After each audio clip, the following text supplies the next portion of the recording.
essa é uma canção já bem madura, né, da bossa nova, com todos os elementos ali, uma clara inspiração do prelúdio de Chopin. Uma música contida, introspectiva, que é bem a referência do que era a bossa nova, do que foi a bossa nova, né? Essa característica de trazer para o apartamento uma escola de samba traduzida no violão. Essa maneira de tocar o violão, que é basicamente pensando na redução mesmo dos instrumentos de samba, que seria o surdo e o morim ali, né? Essa redução que o João Gilberto consegue entender e trazer e traduz o samba de uma maneira intimista, ela na realidade ela não rompe, né, com essa, vamos dizer assim, essa evolução do samba, essa modernização do samba. Pelo contrário, ela resgata, porque como a gente diz, nessa década de 40, 50, o samba já estava tão diluído com as orquestras que essa rítmica já havia basicamente se perdido. Então, João Gilberto resgata isso de uma maneira limpa, de uma maneira clara, de uma maneira intimista e consegue traduzir, né, consegue trazer o samba até para o apartamento, né? Aquela instrumentação toda de uma maneira reduzida, sem perder a qualidade rítmica, sem perder essa riqueza rítmica que é a música brasileira. E é por isso que ela não só sofreu certas influências, e aí eu vou discutir no livro, vou deixar para vocês descobrirem se tem de fato qual é a influência do jazz ou qual a importância na construção da bossa nova do jazz teve, mas principalmente ela influenciou, ela se esparramou, ela se tornou uma referência musical do Brasil. Hoje, até hoje, né, você vai ver em filmes, vai ver em desenho, vai ouvir ainda ali Garota de Ipanema ou uma outra referência da música brasileira através da bossa nova, né? E falando em Garota de Ipanema realmente ela foi, tanto é, né, que se a música brasileira não tivesse essa novidade ou esses elementos que enriquecem a nossa cultura, ela não teria tanto impacto no exterior. E ela fez isso, né? Tanto é que Garota de Ipanema se tornou uma das músicas mais gravadas do mundo até hoje. É uma música que até lá no Japão você encontra a versão de Garota de Ipanema. E está presente no cinema, está presente em outras áreas, em outras artes, e está sempre aí como um símbolo, uma representatividade da música brasileira. Eu não vou me prolongar mais, eu acho que vale a pena a leitura do livro, né, para descobrir um pouquinho mais sobre isso tudo, o contexto que a gente traz aqui. E esse livro ele nasce então dessa inquietude, né, que a gente vê que se tinha um discurso que na época eu escrevi esse livro, gente, no meu mestrado, foi em 2017, então ele ficou engavetado um tempinho, não é meu projeto de doutorado hoje, tá?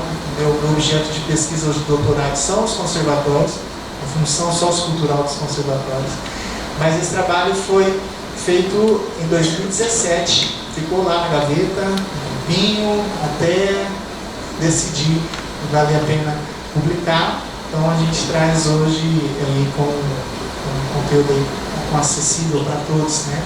E essa discussão, ela realmente, sua pesquisa, ela vai dessa inquietude de você tocar uma coisa e se falar outra, como por exemplo a influência do jazz na bossa nova, mas aonde que ela está, né? Se você vai lá nos discos de João Gilberto, eu vi João Gilberto, e o pessoal associava muito que na época dos anos 40 para cá o bebop e o blue jazz estava bem presente já nas rádios, né, tocando bastante, se tinha familiaridade, as lojas de disco, esses personagens visitavam essas lojas, ouviam essas músicas, tinham realmente acesso, tinham uma proximidade, mas na hora de compor, na hora de escrever, você não percebe tanto essa relação, essa aproximação. Se você disser que é por conta das harmonias, né, aí então a gente tem que negligenciar a história da música como um todo, né? A música europeia, a música erudita, que explorou totalmente as cadências e as progressões harmônicas como um todo. Então, a harmonia não seria um bom caminho.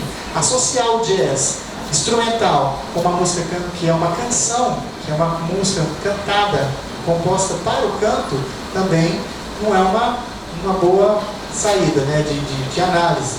Então, onde é que essa música se encontra? Aí eu trago no meu livro, tem um pessoal aí, que eu falo que é o Tim Panhala, né, que também é uma galera que está fazendo a canção estadunidense, que essa sim, ela tem um pouco mais de relação também com a construção da bossa nova. Então, analisando canção por canção, já é um outro ponto de partida. E depois que a bossa nova foi construída, foi gravada e tudo mais, aí sim nós vamos ter essa música tomando conta dos bares, tomando conta dos vocais, e os músicos que tinham aqui no Brasil, que tinham interesse no jazz e tudo mais, também vê a riqueza harmônica da bossa nova, então começam a tocar a bossa nova, né? Na maneira já mais livre, já mais improvisativa. Os discos que saem depois de 63, você já percebe uma outra influência, uma outra pegada, já uma outra concepção, né? Até quando a gente está tocando aqui, que tocou a música, parece curtinha, mas era isso mesmo. O João Gilberto gravou dessa forma, né? Com alguma instrumentação, orquestração simples por cima desse arranjo. Mas era uma música que é feita para a voz, para o canto. Depois ela foi sendo